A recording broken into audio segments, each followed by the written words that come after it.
Hello students, आप सभी का एक बार फिर स्वागत है आपके अपने चैनल प्राइम साइंस में। बच्चों, आज मैं आपको बताऊंगा आज की वर्कशीट नंबर 73। आप जानते हैं ये वर्कशीट चैप्टर 13 से रिलेटेड है। हम बीमार क्यों होते हैं, why do we fall ill. बच्चों, यदि आपने अभी तक इस चैनल को सब्सक्राइब नहीं किया है तो चैनल को सब्सक्राइब कर लें और बेल आइकन को भी प्रेस कर दें। तो चलिए बच्चों, आज का हमारा जो टॉपिक है वह है दीर्घकालिक या जीर्ण रोग किसे कहते हैं या तीव्र रोग क्या होते हैं। देखिए, सबसे पहले बात कर लेते हैं दीर्घकालिक रोगों के बारे में। दीर्घकालिक रोग, जैसा कि हम नाम से ही अंदाज़ा लगा सकते हैं, जो दीर्घकाल के लिए हो, मतलब लंबे समय के लिए जो बीमारी हो जाए, या फिर इनको हम क्रॉनिक डिजीज़ भी कहते हैं। तो ऐसी बीमारियां जो कई महीनों, कई साल या पूरे जीवन पर्यंत भी रह सकती हैं, इन्हें हम दीर्घकालिक रोग कहते हैं। देखिए, आप जानते हैं जैसे रक्तचाप की बीमारी, जिसे हम ब्लड प्रेशर कहते हैं, मधुमेह, डायबिटीज़, थायराइड, कैंसर, टीबी, ये सभी बीमारियां ऐसी बीमारियां हैं जो लंबे समय तक के लिए हमारे शरीर में रहती हैं। उसके बाद है इसके अपोजिट तीव्र रोग। अब बात करते हैं ये तीव्र रोग क्या हैं। देखिए, तीव्र रोग या कहें तो एक्यूट डिजीज़ जो कम समय के लिए होती हैं और कम समय के होने के बाद हम दोबारा ठीक हो जाते हैं, और इन बीमारियों से कोई ज़्यादा नुकसान नहीं होता है, लंबे समय के लिए कोई नुकसान नहीं होता है। जैसे हम देखते हैं जुकाम, खांसी, बुखार, सिर दर्द, ये सभी क्या हैं, एक्यूट डिजीज़ हैं, तीव्र रोग हैं। तो बच्चों, अब आप शायद समझ चुके होंगे कि दीर्घकालिक और तीव्र रोग क्या हैं। चलिए, अब आगे हम बात करते हैं कि जो रोगों का फैलने का कारण है, रोग कैसे कैसे फैलते हैं, उसके आधार पर भी हम इनको दो तरह की बीमारियों में बांट सकते हैं। पहला है संक्रामक रोग और दूसरा है असंक्रामक रोग। देखिए, यदि हम संक्रामक रोग की बात करें तो वे रोग जो एक व्यक्ति से दूसरे व्यक्ति तक फैलते हैं वे संक्रामक रोग कहलाते हैं। जैसे आजकल तो आप सब जान रहे हैं संक्रामक रोग के बारे में, कोरोना इसका एक बेस्ट एग्जाम्पल है, किसी को बताने की ज़रूरत नहीं है। आप जानते हैं कोरोना कैसे फैलता है, हवा से फैल रहा है, पानी से फैल रहा है।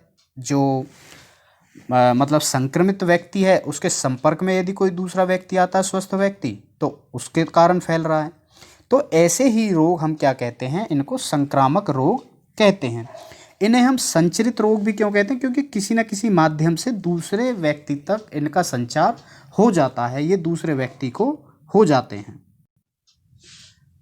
अब बच्चों, यदि हम बात करें, ये संक्रामक रोग भी कई प्रकार के हैं। देखिए कैसे, कुछ जीवाणु जनित रोग, मतलब जो जीवाणुओं के कारण, बैक्टीरियाज के कारण फैलते हैं, उन्हें हम जीवाणु जनित रोग कहते हैं। इसके एग्जाम्पल आप ले सकते हैं टाइफाइड, हैजा, तपेदिक, टीबी जिसे कहते हैं। जैसे स्टेफिलोकोकस जीवाणु मुहासों के कारण, मतलब जो मुहासों की बीमारी है, ये इस सूक्ष्मजीव के कारण होती है। या विषाणु रहित, विषाणु मतलब वायरस, तो आप तो जानते हैं कोरोना वायरस, कोविड-19। इसके अलावा डेंगू है, एड्स है, ये सभी क्या हैं, विषाणु जनित रोग हैं। नेक्स्ट कवक जनित रोग, जो त्वचा से संबंधित रोग हैं, त्वचा का जो संक्रमण है ये कवक के कारण होता है। कवक भी एक प्रकार का सूक्ष्मजीव है, आप जानते हैं। इसके बाद है प्रोटोजोआ के द्वारा जो रोग फैलते हैं उन्हें प्रोटोजोआ जनित रोग कहते हैं। इसमें क्या क्या है, मलेरिया है, काला जर है। जैसे कि मलेरिया कौन फैलाता है, प्लाज्मोडियम वाइवेक्स जो प्रोटोजोआ है वो मलेरिया का परजीवी है, मलेरिया जिसके कारण फैलता है। या लेशमेनिया के द्वारा क्या फैलता है, कालाजर नाम की बीमारी, लेशमेनिया नामक जो प्रोटोजोआ है इसके द्वारा फैलती है। तो ये सभी हैं संक्रामक रोग। अब बात कर लेते हैं असंक्रामक रोग की। असंक्रामक रोग ऐसे रोग जो किसी एक व्यक्ति से दूसरे व्यक्ति तक डायरेक्ट किसी संपर्क से नहीं फैलते हैं। जैसे हम बात करें रक्तचाप, यदि किसी व्यक्ति को बीपी की बीमारी है तो आप उसके कितने भी पास रहें, उसके साथ रहें, तो वो बीमारी आपको नहीं हो सकती है। ऐसे ही मधुमेह की बीमारी है, कैंसर की बीमारी है, आँखों का मोतियाबिंद की बीमारी है। तो ये ऐसी बीमारी जो एक दूसरे को नहीं फैलती हैं, किसी भी संचार के माध्यम से संचारित नहीं होती हैं, तो इन्हें हम असंचारित रोग भी कहते हैं।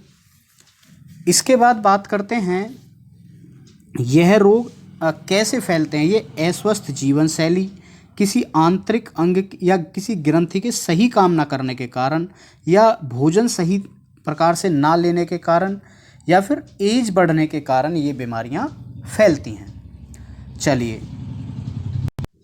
अब बच्चे बात करें कि सिम्टम्स क्यों किसी भी बीमारी के दिखाई देते हैं, किसी बीमारी के लक्षण क्यों दिखाई देते हैं। देखिए, जब हम किसी रोग से ग्रस्त होते हैं तो हमारा शरीर उसके लिए प्रतिक्रिया करता है, हमारी जो एंटीबॉडीज़ हैं वो उसके खिलाफ रिएक्ट करती हैं और जो लक्षणों के रूप में हमें दिखाई देने लगते हैं। उदाहरण के लिए जैसे सिर दर्द होना, दस्त लगना, खांसी, बुखार, ये सब कोविड-19 के लक्षण हैं। उसके बाद गले में सूजन, सांस फूलना, घेंगा की बीमारी के लक्षण हैं। जो भी अंग इन रोगों से प्रभावित होते हैं उसके उत्तक जो टिश्यू हैं या जो सेल्स हैं वो सही कार्य नहीं करते हैं, उनका जो वर्किंग सिस्टम है वो थोड़ा चेंज हो जाता है या बिगड़ जाता है। तो बच्चों, इन टॉपिक्स को समझने के बाद चलिए आज की वर्कशीट में जो क्वेश्चन आंसर्स हैं इनको भी एक बार डिस्कस करते हैं। पहला है, तीव्र व जीर्ण रोग क्या हैं, दोनों के कुछ उदाहरण दीजिए। तीव्र आप जानते हैं जो बहुत जल्दी आते हैं और बहुत जल्दी ठीक हो जाते हैं। जीर्ण ऐसे रोग जो दीर्घकालिक रोग हैं, क्रोनिक डिजीज हैं। एग्जाम्पल आप पीछे वीडियो में मैंने आपको बता दिया, वहाँ से समझ चुके हैं। दूसरा है, संक्रामक रोग क्या हैं, कैसे फैलते हैं, तो आप जानते हैं जो एक दूसरे से व्यक्ति को लग जाते हैं, इनका संचार कुछ हो सकता है जैसे हवा के द्वारा, पानी के द्वारा, भोजन के द्वारा, डायरेक्ट कॉन्टैक्ट से। और कुछ संक्रामक रोग और उनके सूक्ष्म जीव तो आप वीडियो में देख चुके हैं, कुछ जीवाणुओं के द्वारा होते हैं जैसे तपेदिक वगैरह है, वायरस जैसे कोविड है, HIV है, डेंगू है। तो ये सभी आप इस वीडियो में देख करके लिख सकते हैं, जान सकते हैं।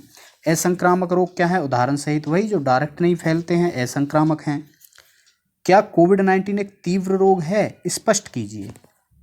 तो स्टूडेंट देखिए, कोविड-19 एक तीव्र रोग है, तीव्र रोग भी है और संक्रामक भी है, क्योंकि एक दूसरे के कारण फैलता है, बहुत जल्दी होता है और जब ठीक है तो लगभग 13-14 दिन में, 20 दिन में ये ठीक भी हो जाता है। इसलिए हम कह सकते हैं कोविड-19 एक तीव्र रोग है। तो बच्चों, ये आज समझी हमने आज की वर्कशीट। आप इस वीडियो को लाइक करें, अपने फ्रेंड्स के साथ शेयर करें और हमारे इस यूट्यूब चैनल प्राइम साइंस को भी सब्सक्राइब कर दें। Thank you.